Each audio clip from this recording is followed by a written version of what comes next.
Well, we'll begin with matters in the power sector where the Nigerian Electricity Regulatory Commission, NERC, has announced an increase in electricity tariffs for Band A customers.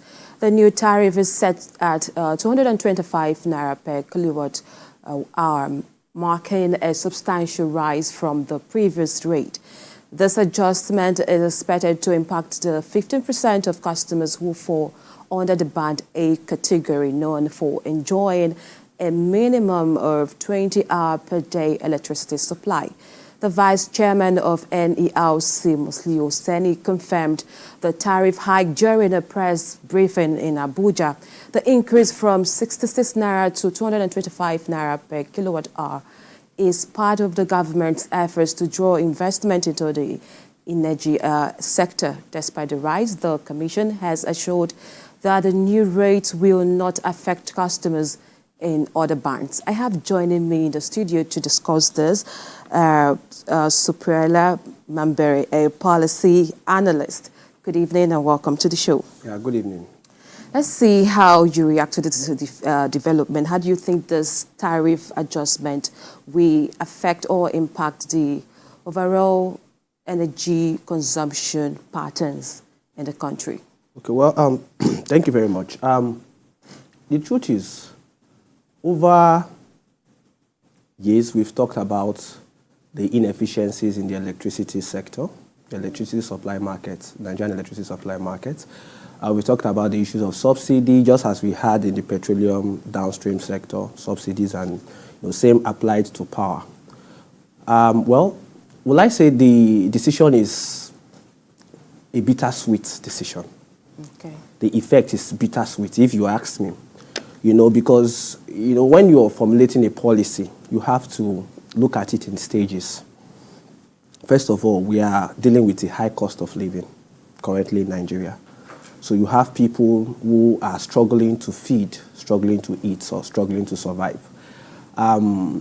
Increasing tariff at this moment might seem harsh to a lot of people, especially when you look at the technicalities. You might say Band A, 15% or less than 15% of the customer base, the electricity customer base in Nigeria.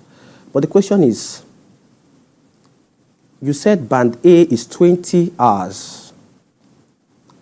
Do those people you've classified as Band A get 20 hours of electricity supply? That's the first question you should ask yourself.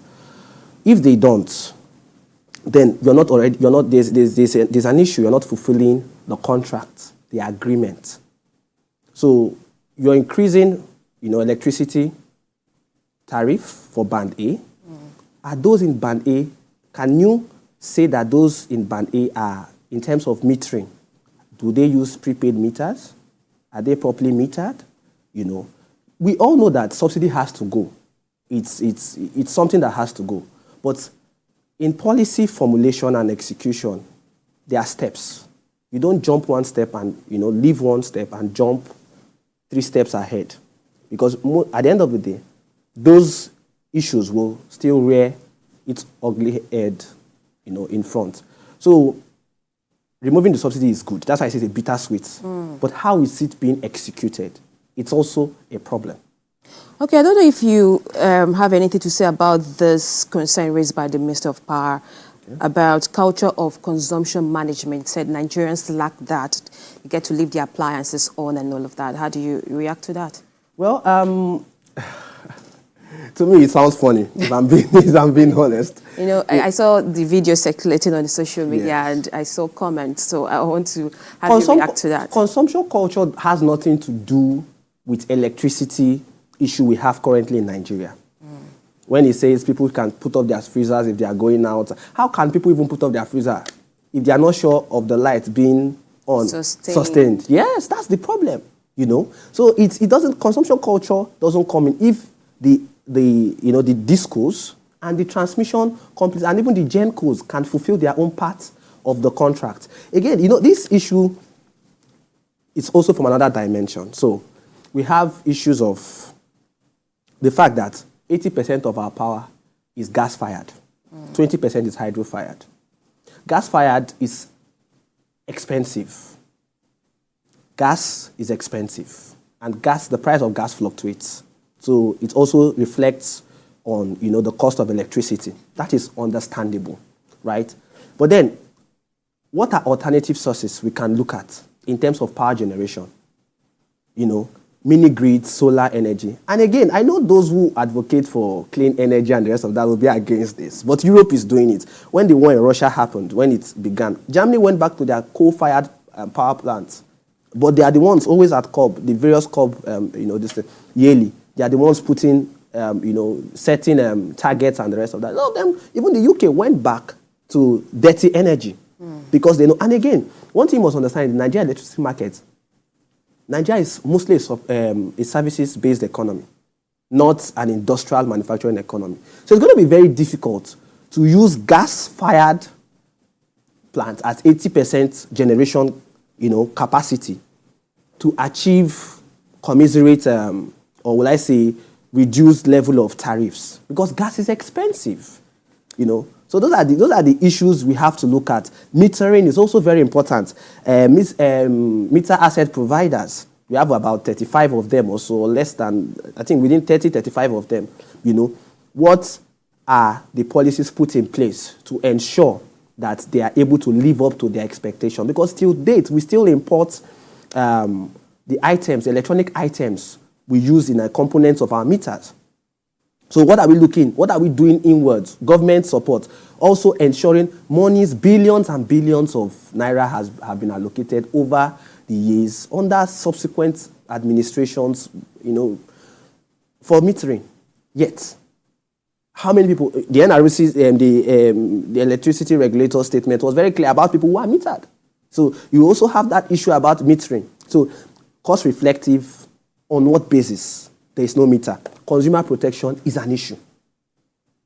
Because Nigerians are not, at least urban Nigerians are not, so averse to paying for services they can readily have. This is a country where, they are talking about, if you're overcharged, you can seek a refund. This is Nigeria where even airlines don't easily refund monies to listen. Talk more of discourse. Yeah, so let's talk about these Band A customers. Experts are calling on NERC to publish the list of these customers to ensure there is no misclassification. I don't know if that works for you. You think that's how to identify this? Well, NRC has also, I think NRC was saying, the electricity regulator was saying that they are going to even provide on their website, so you can go put your meter number, again, prepaid meters, to know your band. In fact, some experts were saying that they have a way of checking from your meter what band you are on. But the band you are on, you understand, if you're not getting the minimum amount of electricity per that band, that's a problem. I have a close friend of mine in Abuja. She was telling me that, look, I think there was this list going on. I don't know if that's an official list anyway. Someone has to be very careful. And on that list, her part of Abuja, I don't want to mention the part, was on Band A. But she was telling me how many hours of electricity she has. So they have to make provision for inverter. I mean, they have 24 hours in a day. If you have 20 hours power supply, why do you need an inverter? You could manage 4 hours, But she said they hardly even see 12 hours. And that's Band A, So these are the issues. You have to tackle those issues first. Issues of transmission, again, redundancies.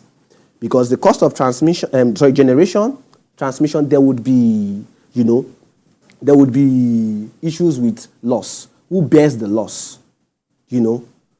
Those are the issues. Those, A, T, and C's. A, T, and C, losses. Who bears them? You have to, look at all those components. This policy is good. Everybody knows it has to go. But how is it going? These are the issues. Policy somersault has been an issue we've had in Nigeria. And that's why those who formulate policies shouldn't just come out and just, give this thing. They have to think deep and also take cognizance of the very peculiar nature of the Nigerian environment. All right, Superior, thank you so much for your contribution so far. But right now, let's take